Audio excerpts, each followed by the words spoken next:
Donald Trump might be focused on his impeachment trial this week, and all the alleged criminal activity there. But what he needs to be focused on is the criminal activity that may have taken place at his own hands in the state of Georgia.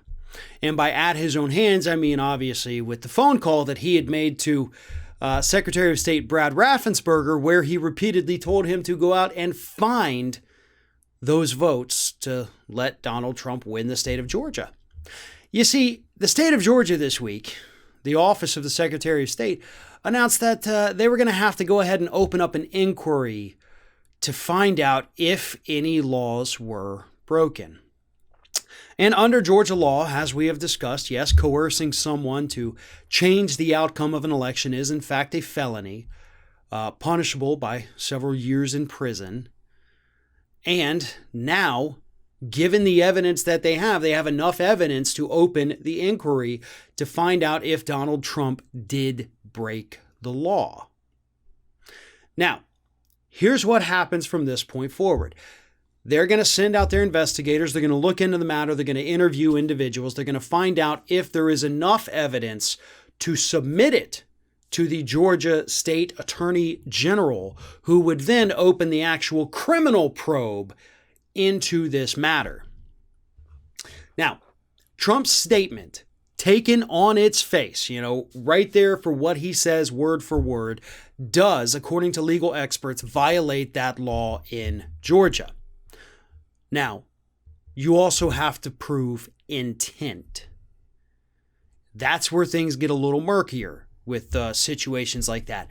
Did he intend for the guy to go out there and actually manipulate the ballots? Did he go out there to find things that didn't exist? Or was he saying, hey, look, come on, we know you got lots of votes you haven't counted yet. Go find them. They're in there. Find them.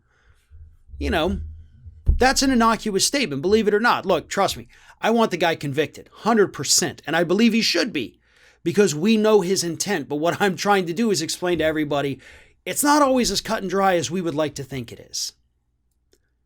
So yes, if Trump is out there saying, dude, go find them, find the votes, find them, that's actually not illegal. But if he says, come here, go find enough votes for me to win. Do you see the difference in those two statements? And I know it seems funny and cute, but I'm actually not trying to be funny here. There is a world of difference between those two statements. One of those, if used in court, if proven in court, would show that I just broke the law. The other, nobody's going to take that seriously. They probably wouldn't even go to the criminal probe part if it turns out that's what it was. So that's what we're dealing with. What was the tone? What was the inflection? What was the surrounding context? Again, we all know what he meant. The question is, will the investigators find enough evidence to move forward with charges? Another one of those wait and see moments. And let's hope that these Georgia Republicans, who he spent months trashing, get enough of what they need to be able to hold him accountable.